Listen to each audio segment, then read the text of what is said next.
Evening हम discuss कर रहे थे ईएसआर स्पेक्ट्रोस्कोपी। और इस ईएसआर स्पेक्ट्रोस्कोपी में हम एक नया टॉपिक डिस्कस कर रहे हैं जिस टॉपिक का नाम है हाइपरफाइन स्प्लिटिंग।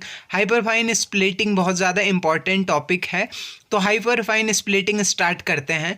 तो हमारे पास जो न्यूक्लियस होता है, न्यूक्लियस के भीतर प्रोटॉन होता है और न्यूक्लियस के बाहर जो सेल्स होते हैं, आउटमोस्ट सेल्स होती हैं, उन सेल्स में हमारा क्या होता है, इलेक्ट्रॉन्स होते हैं। तो वो इलेक्ट्रॉन्स जो होते हैं वो इलेक्ट्रॉन्स आपकी क्या करते रहते हैं, रोटेशन करते रहते हैं। ये हमने कल बात की थी। और जो इलेक्ट्रॉन आपका होगा उस इलेक्ट्रॉन के पास भी स्पिन है, आपके पास जो प्रोटॉन है उस प्रोटॉन के पास भी स्पिन है।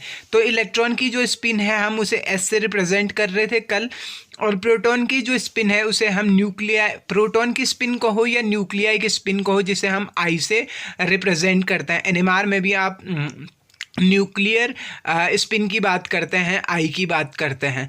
अब क्या होता है कि मैग्नेटिक फील्ड जनरेट होता है। जबकि कैसे मैग्नेटिक फील्ड जनरेट होता है, जब कोई चार्ज पार्टिकल घूमता है तो आपकी जो इलेक्ट्रॉन की स्पिन है और प्रोटॉन की स्पिन है दोनों आपस में क्या करते हैं, इंटरेक्ट करते हैं। तो हाइपरफाइन क्या लाइंस क्या होती हैं, जनरेट होते हैं। अब मैग्नेटिक फील्ड, अब देखिए यहाँ पे मैंने डायग्राम से, फ्लो चार्ट से बताया है कि मैग्नेटिक फील्ड की प्रेजेंस में या magnetic field, applied magnetic field में आपकी न्यूक्लियाई की जो स्पिन होती है, मतलब प्रोटॉन की स्पिन हो गई है आई और इलेक्ट्रॉन की स्पिन हो गई है एस, तो वो दोनों क्या करते हैं, आपस में इंटरेक्शन करते हैं। तो इंटरेक्शन, उनकी इंटरेक्शन की वजह से जो लाइन जनरेट होती हैं उनको हाइपरफाइन लाइन कहते हैं, हाइपरफाइन लाइन कहते हैं। इसको आगे भी डिस्कस करेंगे। या फिर और जबकि मैग्नेटिक फील्ड में अगर इलेक्ट्रॉन की स्पिन, मैग्नेटिक फील्ड और इलेक्ट्रॉन की स्पिन इंटरेक्ट करती हैं तो इलेक्ट्रॉन की जो स्पिन होती है वो स्प्लिट हो जाती है, जिससे ईएसआर लाइन क्या होती है, जनरेट होती हैं। अब हम पढ़ रहे थे हाइपरफाइन लाइंस। हाइपरफाइन लाइंस क्या होती हैं कि hyperfine structure occurs as a result of a magnetic interaction between electron spin and nuclear spin. जब क्या होता है, मैग्नेटिक इंटरेक्शन होता है इलेक्ट्रॉन की स्पिन और न्यूक्लियाई की स्पिन के बीच में, तो हाइपरफाइन स्ट्रक्चर की वजह से ईएसआर के जो पीक्स होती हैं वो सिवरल लाइन में टूट जाती हैं। तो आपके पास जो ईएसआर की जो पीक्स हैं वो भी क्या हो जाती हैं, स्प्लिट हो जाती हैं, टूट जाती हैं। तो उस तरीके की जो स्प्लिटिंग होती है उसे हम क्या कहते हैं, हाइपरफाइन स्प्लिटिंग कहते हैं। अब इसको थोड़ा और समझने की कोशिश करते हैं कुछ एग्जांपल्स के साथ। तो जो पहला इसके लिए जो सिलेक्शन रूल है, वो सिलेक्शन रूल है मेरे पास MS इज इक्वल्स टू +-1 और MI is equals to 0। Hyperfine structure of hydrogen atom, exam में बहुत बार ये डिस्कस कर लेता है कि हाइड्रोजन एटम का हाइपरफाइन स्ट्रक्चर को डिस्कस कीजिए।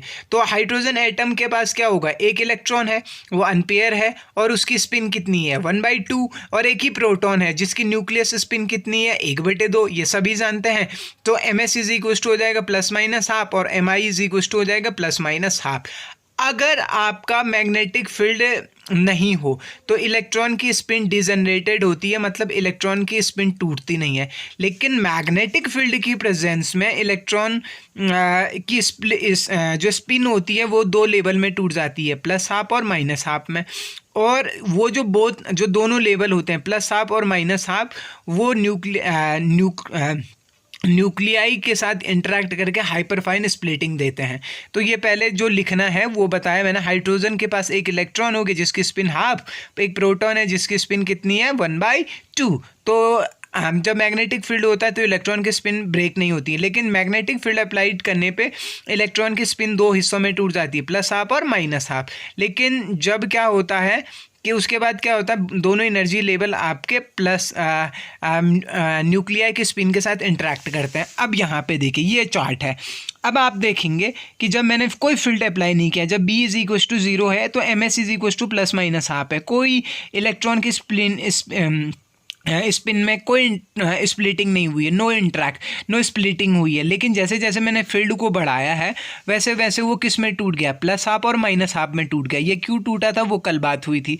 तो अब यहाँ तक इलेक्ट्रॉन की स्पिन टूट गई। अब इलेक्ट्रॉन की स्पिन क्या करती है, न्यूक्लियाई की स्पिन के साथ इंटरेक्ट करके फिर स्प्लिट हो जाती है। वो जो ये जो +½ है वो +½ और -½ में बदल गया, और -½ किस में बदल गया, -½ और +½ में बदल गया। अब सिलेक्शन रूल देखिए, सिलेक्शन रूल रूल क्या है कि प्लस माइनस हाफ था ना, प्लस माइनस 1 था, तो आपका प्लस हाफ से दूसरे प्लस हाफ तक एक पीक हो गई और माइनस हाफ से प्लस हाफ तक दूसरी पीक होगी। तो मेरे पास कितने सिग्नल आ रहे हैं हाइपर फाइन स्प्लिटिंग से, कितने सिग्नल आ रहे हैं? 2 सिग्नल। जबकि ESR का कितने, अब यहाँ पे हाइपर फाइन की वजह से कितने सिग्नल्स आएंगे?